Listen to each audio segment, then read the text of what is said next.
ओम नमः सिद्धेभ्यः।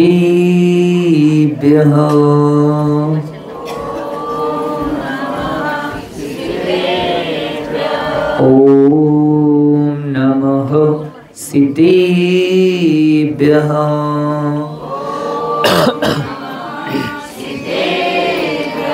ओम नमः सिद्धेभ्यः।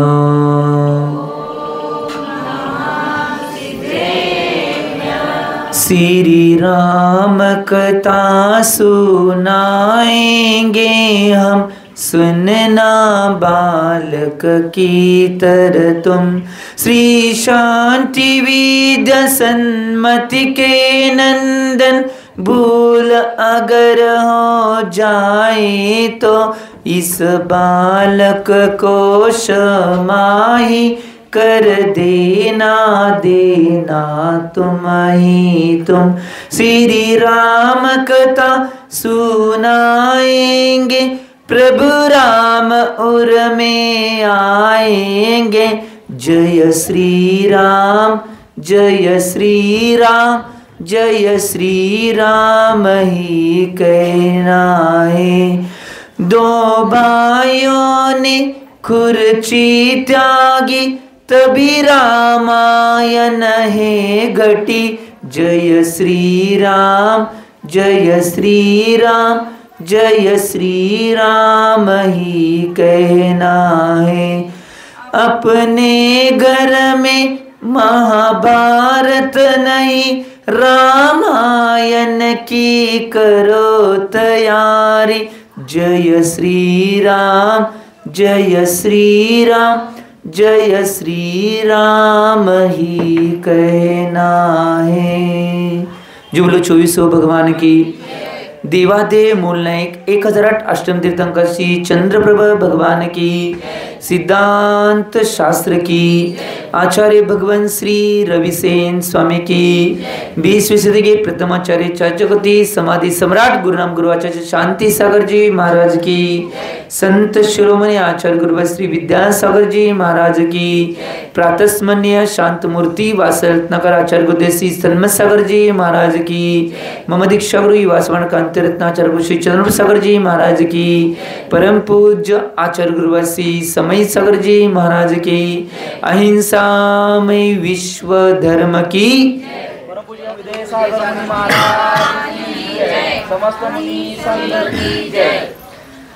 भव्य जी हो।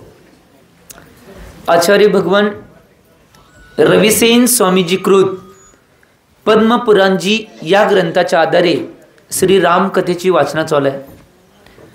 आणि काल आचार्य भगवंतांनी अतिशय सुंदर असं वर्णन श्री राम कथेच्या माध्यमातून आचार्य भगवंतांनी केलं होतं की निश्चित रूपानं श्री राम, श्री लक्ष्मण आणि सीता मैया त्या वनामध्ये वेगवेगळ्या निश्चित रूपानं संकटांना सामोरे जात त्या संकटांच्यावर मात करत अतिशय भावपूर्वक आणि श्रद्धापूर्वक आपलं जीवन व्यतीत करत आहेत।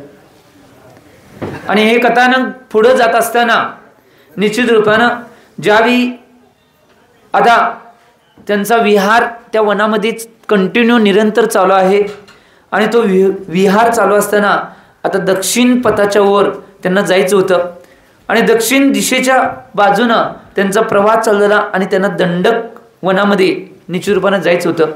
आणि ज्यावेळी निश्चित रूपानं त्यांचा विहार वेगवेगळ्या वस्ती, वेगवेगळ्या गाव, वेगवेगळ्या नगरामधून आणि वेगवेगळ्या वनाच्या माध्यमातून होत होता त्यावेळी अतिशय भावपूर्वक तिथली कुठली काही गोष्टी घडल्या असेल, कोण दुःखात असेल, कोण संकट असेल तर त्यांचं दुःख संकट दूर करत करत श्रीराम, श्री लक्ष्मण आणि सीतामैया आपला प्रवास दक्षिण दिशेने करत होते। कारण त्यांचं एकच टार्गेट होतं जीवनामध्ये, एकच प्रसंग घेऊन ते चालत होते। कारण की त्यांना भरताचं जे राज्य आहे त्या राज्याच्या सीमेच्या बाहेर जायचं होतं आणि दंडक वन हे भरताच्या राज्याच्या सीमेच्या बाहेरचं होतं। आणि त्या दंडक वनामध्ये त्यांना पोचून तिथे निश्चित रूपानं आपण आपलं जीवन व्यवस्थित प्रमाणे 12 वर्ष व्यतीत करायची ही त्यांची भावना होती। आणि प्रसंग कथानक असं पुढे जात असताना आचार्य भगवान ते कथानक सांगत असताना अतिशय उत्कृष्टतेनं सांगतात की ज्यावेळी त्यांचा प्रवास त्या वनामध्ये चालू होता आणि तो प्रवास चालू असताना निश्चित रूपानं ते चालत चालत वेगवेगळ्या वनाच्या माध्यमातून, वेगवेगळ्या वस्तीच्या माध्यमातून, वेगवेगळ्या नगराच्या माध्यमातून, वेगवेगळ्या देशाच्या माध्यमातून त्यांचा प्रवास चालत चालत पुढे गेला आणि ते निश्चित रूपानं दंडक वनामध्ये निश्चित रूपानं एक पहिली दंडक वनामध्ये प्रवेश झाला आणि पहिली दंडक वनाच्या सुरुवातीलाच एक पहिली नदी होती, कर्णरवा नावाची नदी होती. त्या नदी जवळ जाऊन पोचले. त्या दंडक वनामध्ये पोहोचणार आहेत कारण की नदी आहे. त्या नदीच्या निश्चित रूपानं पार केल्यानंतर दंडक वनामध्ये त्यांचा प्रवास चालू होणार आहे आणि दंडक वनामध्ये निश्चित रूपानं त्यांना पूर्ण हा सगळा प्रवास थांबून एका ठिकाणी आपलं जीवन व्यतीत करायचे यासाठी त्यांचा विहार आणि प्रवास चालू होता. ज्यावेळी निश्चित रूपानं ते अतिशय भावपूर्वक त्या नदीजवळ पोहोचल्यानंतर तिथलं सगळं वातावरण, तिथला सगळा निसर्ग, तिथलं सगळा जे सगळे घटना प्रसंग होते ते बघितल्यानंतर त्यांना वाटलं की या भागामध्ये आता इकडं तिकडे येणं जाणं कुणाचं नाही आणि ही सीमा आहे दंडक वनाची, ती भरत राजाच्या अयोध्या नगराच्या राज्याच्या बाहेरची सीमा आहे. त्यामुळे भरताचा इथं काहीही संबंध राहत नाही आणि या अपेक्षेनं निश्चित रूपानं त्यांनी दंडक वनामध्ये त्या नदीच्या शेजारीच आपण निश्चित रूपानं एक कुटी बनवून आपला विश्राम इथंच करायचा आणि आपलं सगळं भोजन तिथलंच निश्चित रूपानं, कारण की त्यांना तिथं का चांगलं वाटलं, ती कर्णरवा नावाची नदी होती. त्या नदीच्या बाजूला सगळा निसर्ग आणि पसिरसर इतका सुंदर होता. सुंदर सुंदर झाडं, वेली, फळ, फूल आणि त्याच्यानंतर तिथं निश्चित रूपानं थोड्याच अंतरावर तिथं बरीच जनावरं, त्यांचं दूध सगळं शुद्ध मिळत होतं. आज निश्चित रूपानं सगळं बाधित आणि दूषित, सगळं विषयुक्त असलं सगळं निश्चित रूपानं भोजन सगळीजण ग्रहण करल्यात. ते सगळं व्यवस्था बघून निश्चित रूपानं त्या व्यवस्थेला सामोरे जाऊन त्यांनी निर्णय घेतला होता की या नदीच्या कोपऱ्यावर इथंच आपण आपला निश्चित रूपानं 12 वर्षाचा निवास आहे तो इथंच करायचा, ही भावना त्यांच्या मनामध्ये झाली. श्री लक्ष्मणाला आदेश दिला की लक्ष्मणाला सांगितलं गेलं की इथं एका निश्चित रूपानं सुंदर अशा महलाची किंवा कुटीची निर्मिती करावी. त्यावेळी लक्ष्मणाने सगळ्या व्यवस्था पार पाडत त्या सगळ्या व्यवस्थेमधून पुढे जात असताना तिने सुंदर असं तिथं निश्चित रूपानं महलाची निर्मिती केली आणि त्या महलाच्या निर्मितीनंतर ती कुटिया आणि महल, त्यांचं कुटिया असून दे महल असून दे, आता वनामध्ये काय मिळणार आहे हो, वनामध्ये काय अवस्था होणार आहे, तो ज्या अवस्था प्राप्त झाल्या त्या अवस्थेमध्ये राहून निश्चित रूपानं आपलं जीवन जगणं आवश्यक आहे. म्हणून त्यांनी ते केलं आणि तिथल्या सगळ्या अवस्थेमध्ये तिथलंच अन्न, तिथलंच पाणी, तिथलेच सगळे फळ, तिथलंच निश्चित रूपानं भाज्या हे सगळं घेऊन तिथलं दूध, आपलं सगळं जीवन ते व्यवस्थित पार पाडत होते. आता घटना एक अशी घडत्या, कथानकला निश्चित रूपानं आता वेगळ्या दिशेला जाण्याचा मार्ग आता मिळणार आहे. कथानक एका वेगळ्या दिशेवर असं ठिकाणी जाऊन पोहोचणार आहे की सगळ्यांना विचार करायला लागणार आहे. त्याच्या आधी एक शुभ प्रसंग त्या दंडक वनामध्ये पोहोचल्यानंतर त्या कुटीमध्ये, त्या महलामध्ये आपलं जीवन व्यतीत करताना एक प्रसंग, एक दिवसाचा असा प्रसंग येतोय की मागे एक प्रसंग आपण ऐकून आलो होतो, आठवते का बघा, चारण वृद्धी मुनिरांचा आहार श्रीरामांनी आणि सीतामय्याने केला होता लक्ष्मणाने, आणि त्या 2 पक्ष्यांचं उदाहरण एक घडलं होतं, आठवते का बघा. तसाच एक प्रसंग निश्चित रूपानं होतोय की ज्यावेळी सगळ्या फळ भाज्या, सगळी भोजनाची व्यवस्था, भोजनाचं सगळं सामग्री सीतामय्याने लक्ष्मणाने जमवून सगळी व्यवस्था केली होती.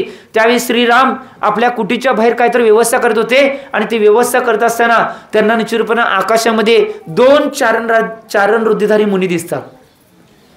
ते मुनी दिसल्यानंतर त्या दोघांना इतका आनंद होते. चारण वृद्धिधारी मुनी हे कधी नाही निश्चित रूपानं जमिनीवर चालत नाहीत, ते हवेमध्ये गमन करत असतात, त्याला चारण वृद्धिधारी मुनी म्हणतात. ते दिसल्यानंतर त्यांना आनंद होतोय.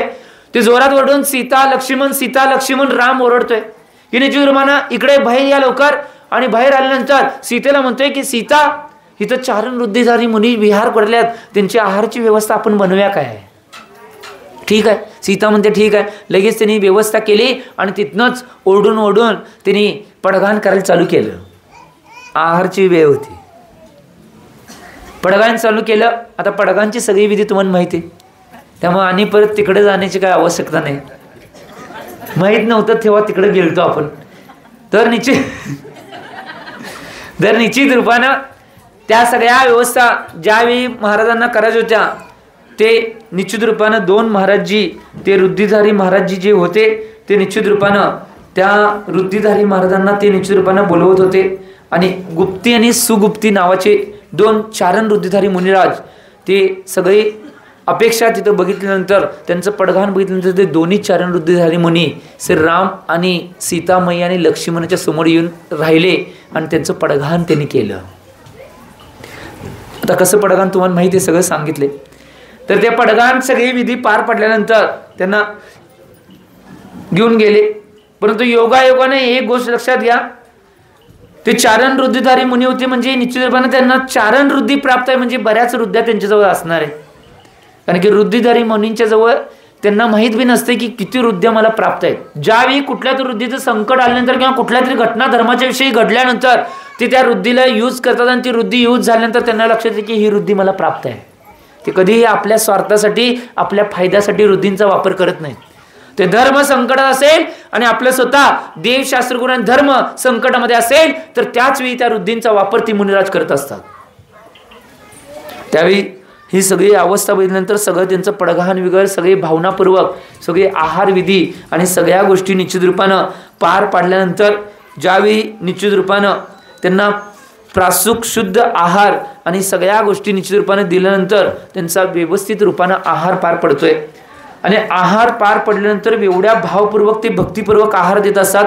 आणि तो आहार पार पडल्या पडल्या त्या ठिकाणी पंचाश्चर्य उष्टी होते. पंचाश्चर्य उष्टी म्हणजे काय माहिती तुम्हाला प्रकार? पंचाचार्य उष्टी याचा अर्थ आहे निश्चित रूपानं की काही रुद्रधारी मुनी असे असतात की त्यांचा आहार झाल्यानंतर पंच आश्चर्य वृष्टी होते तिथं. मग त्यामध्ये देव येऊन धन्य धन्य जयकार असा घोष घालतात. काही देव येऊन तिथं पुष्पवृष्टी करतात, काही देव येऊन तिथं रत्नवृष्टी करतात, काही निश्चित रूपानं देव येऊन निश्चित रूपानं सगळ्या प्रकारचे आश्चर्य रत्नांची वृष्टी सगळ्या प्रकारचे आश्चर्य तिथं घडत असतात. त्याला पंचाचार्य म्हणतात.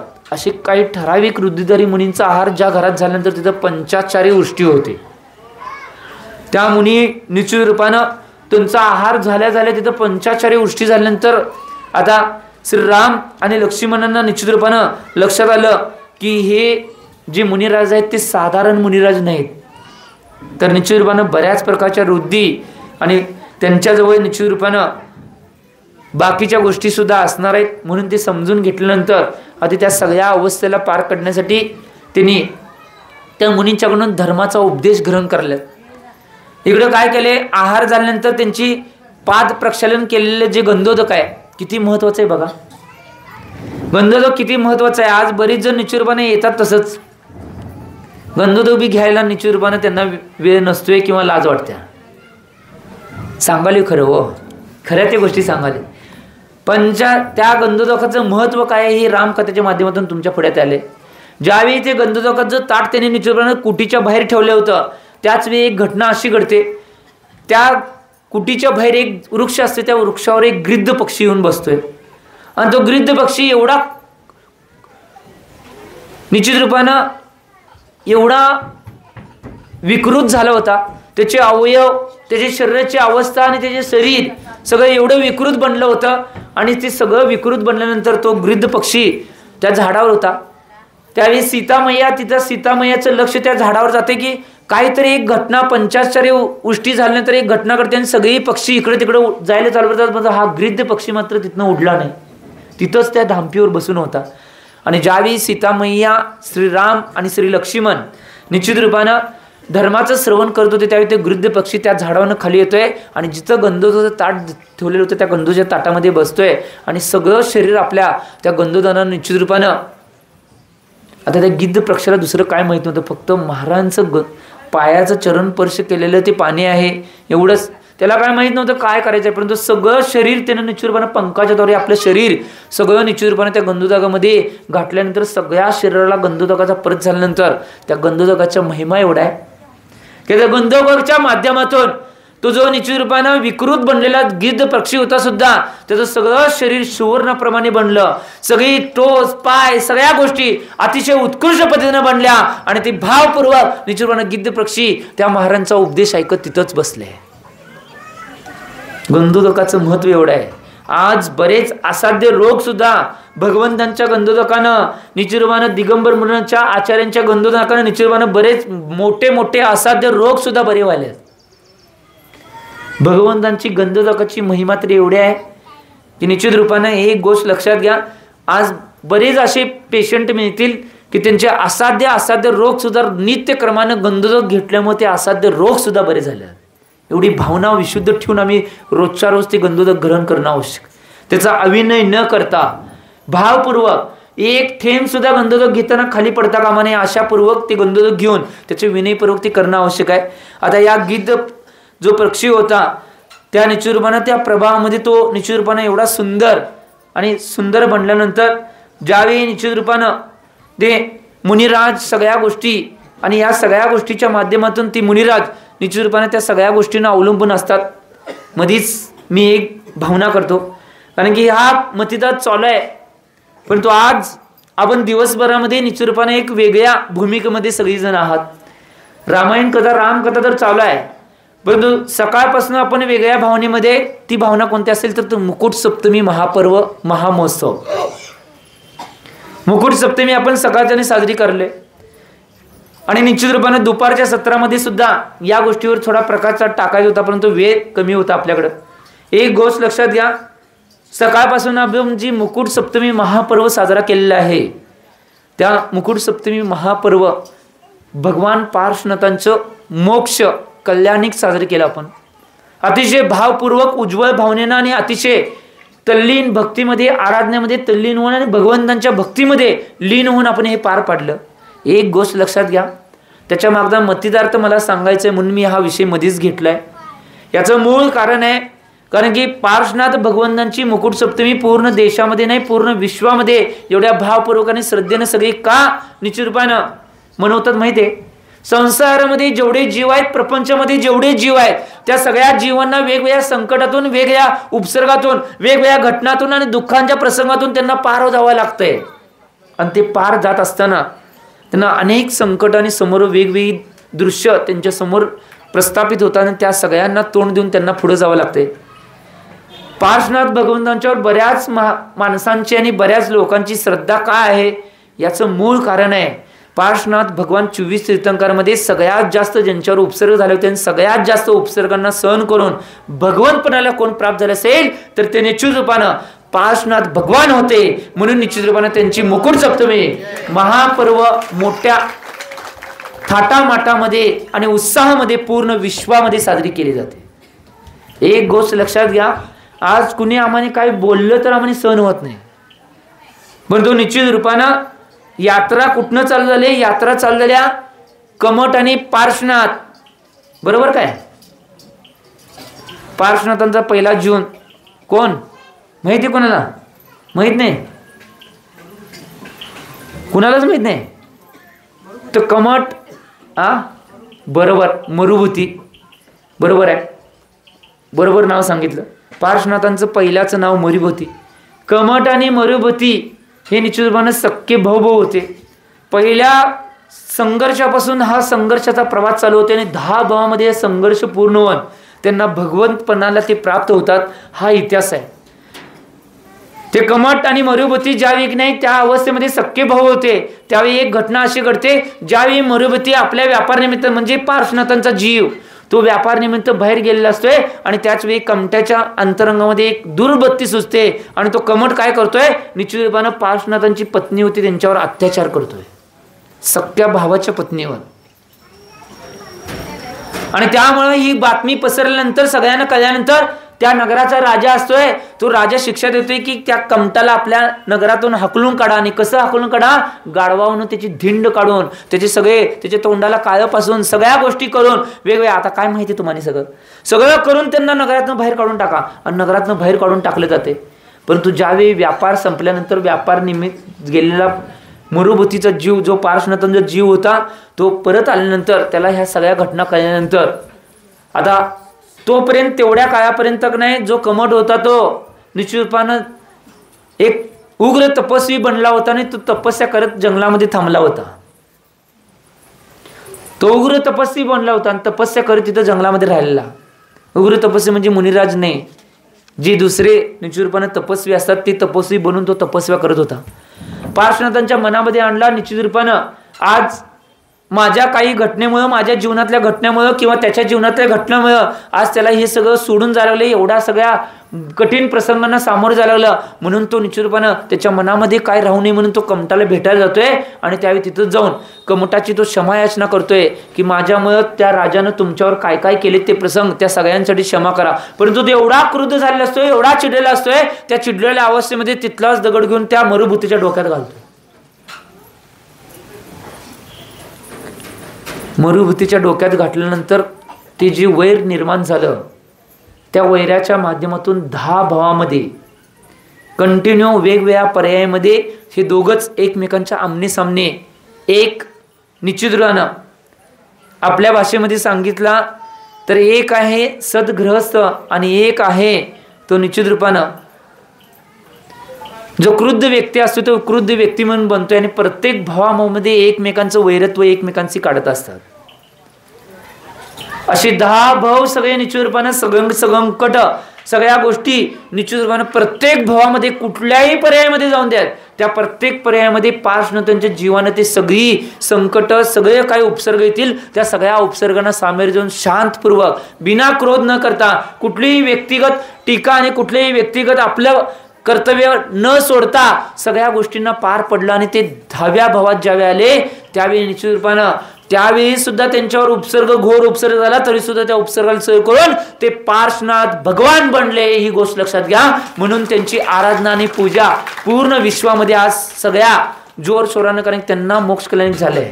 आणि आज भारत वर्षामध्ये नाही पूर्ण विश्वामध्ये जैन समाजामध्ये जे 24 तीर्थंकर आहेत त्या 24 तीर्थंकरपैकी सगळ्यात जास्त मंदिरं कोणाची उभा असतील तर ते पार्श्वनाथ भगवंतांची सगळ्यात जास्त मंदिर उभा आहेत. याचं मूळ कारण एवढा मोठा उपसर्ग आणि एवढा मोठा संघर्ष त्यांनी सहन केलाय म्हणून, ही गोष्ट लक्षात घ्या. आणि आम्ही जैन कुलामध्ये जन्म येऊन आम्ही त्या पार्श्वनाथांचे जे वंशज म्हणून घेतोय, तरी सुद्धा आम्हाला छोटासा निश्चित रूपाने संघर्ष, छोटासा क्रोध, छोट्याशा गोष्टींना आवरता येत नाही. त्या सगळ्या गोष्टींना निश्चित रूपाने काहीही करून सगळ्या गोष्टींना सोडून आपला योग्य तो मार्ग धर्माचा आम्ही निवडणं आवश्यक आहे. याचं चिंतन करा, कारण की महत्त्वाची गोष्ट आहे. आज निश्चित रूपानं या गोष्टींचं चिंतन, सगळ्या गोष्टींचं चिंतन करणं आवश्यक आहे. कारण की पार्श्वनाथांचा जीव होता अशा प्राणी अवस्थेमध्ये सुद्धा त्यांनी की नाही पंचम गुणस्थान प्राप्त केलं होतं, म्हणजे अनुवृत्त प्राप्त केली. ती चिंतन करणं आवश्यक आहे. अनुवृत्त याचा अर्थ काय आहे? अनुवृत्त म्हणजे निश्चित रूपानं प्रतिमाधारी बनणे. आता तुम्ही म्हणाल मग प्राणी अवस्थेमध्ये सवळ्याचं जेवण प्रासूक सगळं कसं घेणार? ते प्राणी अवस्थेमध्ये सुद्धा का नाही पाणी प्यायचं असेल तर जिथं सूर्यप्रकाश पडलाय तेच पाणी प्यायचं. प्रासूक होणार आहे ना ते सूर्यप्रकाशानं. जे ओलेक नाही, जे नाही काय घास वगैरे आहे ते खायचे नाही, वाळलेली आहे ती सगळं खायचं. असं जीवन ते जगत होते प्राणी अवस्थेत. आणि आम्ही मनुष्य असून आम्हाला जमना. याचं चिंतन करणं आवश्यक. म्हणून मी परवा म्हणलो, जो पूछ वाले कर सकते तो मूछ वाले क्यों नाही. आणि म्हणून मी एक म्हणलेलं की काय म्हणलेलं, एक वाक्य सुद्धा म्हणलेलं, नाहर से महावीर भये गज पारस भगवान. हे एक दोहा म्हणलेला आठवते का बघा. सिंहाच्या पर्यायामध्ये निश्चित रूपानं मुनींच्याकडून उपदेश मिळाल्यानंतर त्या जीवाचं कल्याण करण्याचे भाव झाल्याने ते महावीर भगवान बनले. हत्तीच्या पर्यायामध्ये निश्चित रूपानं उपदेश मिळाल्यानंतर त्यांनी उपदेश ऐकला आणि कल्याणाचे भाव आले आणि ते निश्चित रूपानं भगवान पार्श्वनाथ बनले. ही गोष्ट लक्षात घ्या. आमच्या जीवनामध्ये जर आम्हाला कल्याणाचा मार्ग पकडायचा असेल तर या गोष्टींच्या माध्यमातून जायला पाहिजे. कथानक चालू आहे. त्या गिद्ध पक्षाला निश्चित रूपानं सुंदर शरीर प्राप्त झालंय. इकडं मुनी जो चारण वृद्धिधारी मुनींच्या माध्यमातून श्रीराम, श्री लक्ष्मण आणि सीता मैयांना उपदेश मिळायला लागलाय. आणि त्याच वेळी निश्चित रूपानं जे मुनिराज त्यांच्या समक्ष उपस्थित होते त्या मुनिराजांना योगानं अवधी ज्ञान होतं. आणि अवधी ज्ञान असल्यामुळं निश्चित रूपानं ज्यावेळी सीता सगळ्या अवस्थेला पार करून ती सीताकडे बाहेरच्या बाजूला काहीतरी काम करण्यानिमित्त येते, त्यावेळी ती बघते आणि त्या गिद्ध पक्षी ज्यावेळी झाडावर बसलेलं सीतानं बघितलं होता त्यानंतरची त्या गिद्ध पक्षाची अवस्था बघितल्यानंतर सीता म्हणते निश्चित रूपानं याच्यात काहीतरी निश्चित रूपानं एक वेगळा इतिहास आहे. याची वेगळी काहीतरी कथा आहे आणि ती कथा आपण जाणणं आवश्यक आहे. म्हणून ते आत मुनी महाराजांच्याकडे जाते आणि मुनी महाराजांकडे गेल्यानंतर ज्यावेळी मुनी महाराजांना अवधी ज्ञान हे कळल्यानंतर सीता, श्रीराम आणि लक्ष्मण त्या मुनी महाराजांच्या चरणामध्ये नमस्सू अर्पण करून म्हणतात की ते गिद्ध पक्ष आहे, तो गिद्ध पक्षाची सगळी अवस्था मगाच्याने मी सगळी बघितली आहे की तो झाडावर येऊन कसा बसला. झाडातले सगळे पक्षी उडून गेले तर तो पक्षी कधी उडून गेला नाही. तो तिथंच बसून ज्यावेळी गंधोदकमध्ये निचुरबाने सगळ्या गंधोदकाला आपल्या अंगावर शरीरावर शिंपडून घेतल्यानंतर त्याचं शरीर एवढं सुंदर सुवर्णमय निश्चित रूपानं सगळ्या गोष्टी सुवर्ण बनलेल्या आहेत. याचं मूळ कारण काय आहे?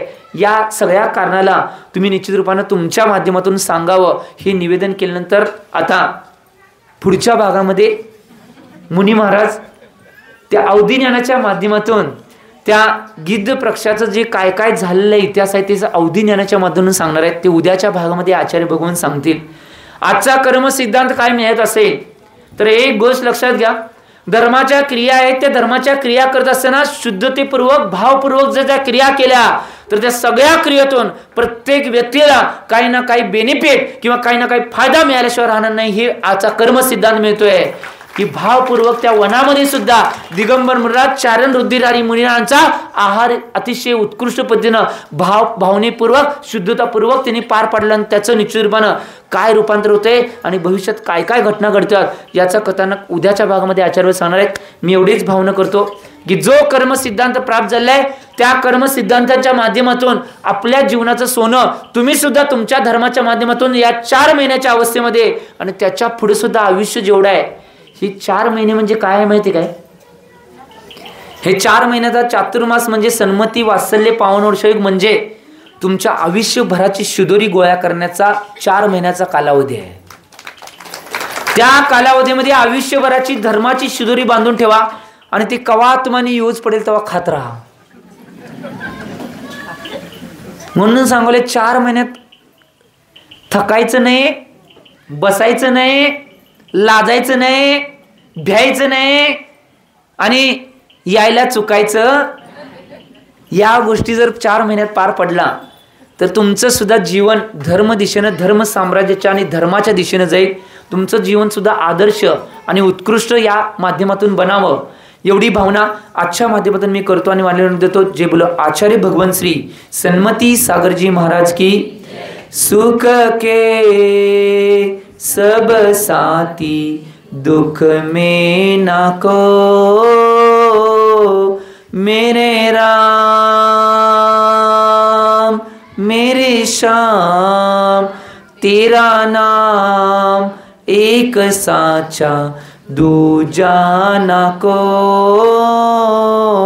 मेरे राम मेरे श्याम.